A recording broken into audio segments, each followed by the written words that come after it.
And Amber, I have a question to ask you. Do you think Shazam is the worst DC movie since Catwoman? Since Catwoman? Since Catwoman. Shit. Halle Berry Catwoman. Halle Oh. Berry Catwoman. That's a tough one. That's a tough. That is a tough one.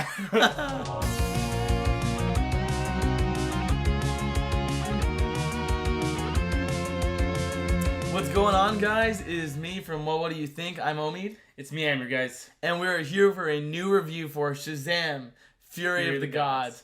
And let's go into the movie. This movie picks up shortly after Shazam 1, where Billy Batson and his super family of friends all have powers. And we see now that they are doing their own superhero deeds. We see Jack Dylan Grazer's character, Freddie Freeman. He is loving being a superhero. And they're all just going around. They're not newbies anymore either. They're not newbies. They all know what they're doing. And we almost get like a sense of like Fantastic Four, like a family of superheroes all working together. Yeah. But Billy is having the problem that he sees that all of his family are starting to do their own superheroing. And he's like, no, guys, we all need to do it together. That's how we're going to do it the best. That's how we're going to learn and be better superheroes. But we're seeing that the family is starting to drift a little bit because they've all grown. And they're like, oh, Billy, you can't hold on to all of us for so long. We're all independent. We want to do our own thing. And the Daughters of Atlas, they're in there. So it's a family versus a family.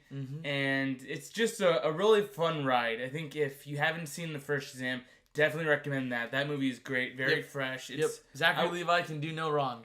I would definitely say that is like the Spider-Man Spider-Man Homecoming of the DC universe. The first one. Yeah, definitely. Yep. Definitely the Homecoming.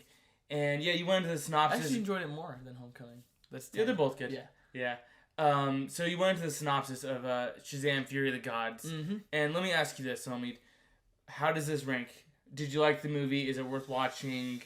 How do the characters Let's go into it. So I think, how does it rank? I think it's a fun movie. It's a fun popcorn movie. Do you need to see it in theaters? It is kind of like a twin-bladed question, because is it a great movie? No, but do you want to see more of Shazam? If you do, then you have to support this movie. You have to see it in theaters, because if not, they're not gonna do any more movies for him. So do I think it's the best movie? No, but for the characters, Zachary Levi, and I want to see more of Shazam and more of this universe, I do think you should go see the movie. Yeah, I think it's fun. Like you said, I don't think it's the best movie, and I think getting the 1-2 punch of Ant-Man, Quantumania, and now Shazam: Fury of the Gods, I think we're just seeing this oversaturation, and even using these C-tier characters, like they are losing their charm. Ant-Man 1 is a heist movie. Ant-Man Quantumania does not have that same charm. There is no essence of Ant-Man throughout that movie. It's like Guardians, any space movie, Thor movie. It's like, and I think Fury of the Gods I'm very sad to say, it feels the same way as that. It feels like a generic superhero movie that has really big set pieces, and I think those stuff are very cool. Yeah. But I think at the cost of those awesome visuals, you lose the humanity, you lose character development, because surprisingly, they decided to not have Asher Angel in the movie as much as the first one. Which I think was a big mistake. That was such a big mistake. Because we watched the movie on Friday, and then I watched Shazam 1 yesterday, which is Saturday.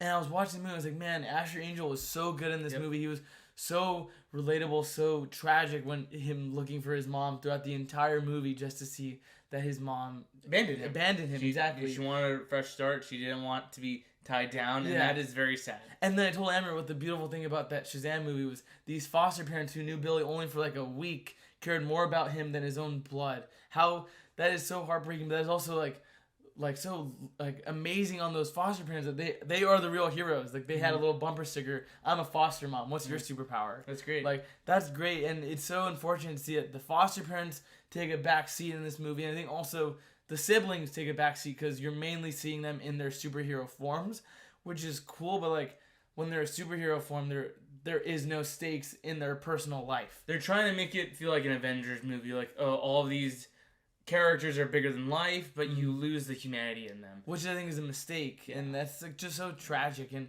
I don't know if you thought this, but I saw people online discussing this, that they said that Zachary Levi almost got Flanderized, that he was just a much dumber version of what he was in the first one. And then when you see Shazam and Billy in this, they almost feel like two different characters, because Billy is serious, and then you see Shazam be he was just really goofy. He was goofy. He was a goofball, and it felt like Asher's version of Billy aged up since we last seen him, but Shazam didn't. He almost de-aged, because I think he was almost goofier than he was in the first movie. Yeah. Because, like, he didn't, for everyone who knows, like, Shazam stands for the every letter of God. For him, he was like, the strength of Solo Man. Like, just dumb jokes. He couldn't read that. Like, he just came off a bit more goofy than I would have liked. But let's go into the villains, Amir. What do you think of Helen Mirren, Lucy Liu, and Rachel Ziegler as the daughters of Atlas? I think they were cool. Obviously, weaker villains we've seen in Marvel or in comic book movies in general. Mm-hmm. Not a lot of development, and just not like, I don't want to say lame, but it's just like they weren't super cool. Yeah, because I was telling Amir this. I can agree with that. Like, I'm thinking, since obviously we're a bit older now, these movies are geared towards the middle schooler and the kids that are growing up now. And I'm like, I was telling Amir, like, when we were younger, I was like, oh man, you can't wait to see X, Y, or Z X movie because you had a big name actor, but you always didn't. I think it's not so much on the actors because these are talent. I think it's just the characters. No one the characters, knows these gods. The characters, and also like I do think Helen Mirren and Lucy Liu are great. They're great actors and they're serviceable in this movie. But I was telling him, like, oh, do you see 15-year-olds saying, yeah, let's go see Shazam, where we have Helen Mirren and Lucy Liu, actors I've never really seen in my life before. That's, to me, how it felt. I don't know if you guys thought that, but when I was watching this, I'm like, oh, I'm trying to think of the mind of a 15-year-old that, when they see it, do they know these actors? Are they excited to see these characters? I don't know. Yeah, I'm not going to put it on the actors, because I think, like you said, they are serviceable in this movie. I think the writing definitely takes a hit.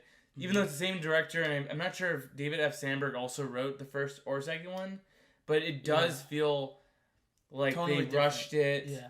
There are very fun moments. Like we were even saying, it almost felt like a Harry Potter movie in the superhero genre. And that was the best stuff. That was the best stuff about it. You see all the magic. It was great. That was awesome. If you've seen the movie, Steve is great. We love Steve. You would think just a pencil is dumb. Fucking a magical pen. But it was great. The movie made you care about a fucking pen, man. But it was good. That was cool. Yeah. I really enjoyed that. And there are fun aspects to the movie. I think the spectacle is great. The visuals are there. Yeah, and they're saying the movie is about 100 to 130 million. And I'm like, man, that to me sounds way lower than what it looked like. It looked really good. There are some scenes that don't look great, but overall the movie looked really good. Yeah. Another question I had to you, Amber, is what do you think of the Freddy and Anthea storyline? That was great. I like that. They definitely gave Billy Batson the backseat in like the second act. Because in the first act, you definitely felt like, all right, this is going to be about Billy Batson coming to terms with like his family kind of spreading their wings. Growing up. And especially since he just hit 18, he might have to leave the foster home. But then I think they gave a lot more to Jack Dylan Grazer. You do not see Freddie Freeman as much as the hero. You see him more as the kid, and I think they knew because Jack Dylan Grazer is a great actor. Yeah. He does a great job, and I think the romance between him and Anne is great. And I think I would have preferred them to maybe just pick one of the daughters of Atlas to kind of come for revenge and then make it more personal in that way. And I gotta agree with you. I really did love the Freddie and Anthea stuff. I think that was really endearing, and just seeing them in high school together, I was like, oh, I want more of that. It felt like the first one. Yeah, I felt like the first one, and then I feel like these movies should feel like a DC Spider-Man, where it is like a young guy going through the steps of life. I liked it. I liked Freddie and Anthea. But I thought another standout in this movie who didn't get much screen time in the first one was Jimin Huso as the Wizard, and he gets a lot of screen time in this movie. A lot of jokes, and they pretty much all land. And this guy is great. You would think as a wizard, like, what does he have to do? He's funny. He's great. He's good. I liked him. Yeah. He brings a lot of levity to it, and because I know there's I thought he died in the first one. Yeah. They kind of explain it, so it was a little bit confusing, but they just kind of go past it, and I'm like, all right, I buy it. He's great. And what else do we want to talk about? We talked about the Wizard. The Daughters of Atlas weren't great. Do we want to have there's something that we want to talk about that is potentially a spoiler that they showed in the trailer, which was so dumb. So dumb. Yeah, if you've seen the movie or if you know the TV spot, I mean, it seems like this has been now revealed. Everyone knows about it. But if you haven't seen it, I guess we can go ahead and conclude this non-spoiler part of the review. Amber, what do you think of the movie? Overall thoughts? Did you enjoy the movie? Were you happy you saw it in theaters? Let us know. I enjoyed it to a certain degree. I'll definitely say when I left the movie, I just felt sad. I was like, damn, I just felt disappointed. And I think this is not just on Shazam, because I think Shazam is serviceable. Like, if you're not feeling burnt out on the superhero genre, you will have a fun time. But I think if you've seen a lot of them, and especially if you want just something new, this does not deliver in that aspect like the first one did. It felt the first one was very refreshing. This one, I think, was a mid movie. It wasn't mediocre. It was like mid. I would give it like a 6.5. 6.5 out of 10. So I know for me, I think the thing that you said I can agree with the most was after I came out of that movie, I just felt sad and disappointed because I really love the DC universe, and it sucks that this movie had a lot of potential because I think Zach Roulette really does enjoy playing the character. I feel like it's really just was too much action and not enough story, and maybe it comes down to studio interference with this whole universe reset. We have to keep it action heavy because that's all people care about when people really just want a good compelling story. And I think for me, I was disappointed with it because I like to do my grades on a letter basis because I think there's just such a wide range of it. For me, I think I did have fun with the movie. There are things I don't like about it, but I'd give the movie, I think, about a B. I'm gonna give it B minus. B minus. Because I think I gave Shazam or Black Adam a B. It's a little bit worse than Black Adam. I agree. I liked Black Adam. I think I liked Black Adam more. I think the spectacles were even better in that. I think this might be a better movie. I don't know. It's tough. Yeah. It's tough because I know I liked it more than Black Adam. That's for sure. You liked Black Adam? I like Black Adam more. Yeah. Yeah. The Justice Society were really cool. Yeah. I think. I think what was better at Black Adam is just a little bit more focused. This was just so much action. Like the last hour feels like it's action and not pushing the characters forward. So that is where I give it a B minus. Yeah. And those are our spoiler-free thoughts. If you've seen Shazam! Fury of the Gods, let us know what are your thoughts. What's your favorite moment? Maybe what is an alternative villain that you would have preferred over the Daughters of Atlas. And if you haven't seen the movie, let us know if this is going to change your mind. Do you want to see the movie? Are you dissuaded now? Go ahead and let us know in the comments. Leave a like and subscribe if you're new. It's been me, Amir. And it's me, Omid. Have a good one, guys. See ya.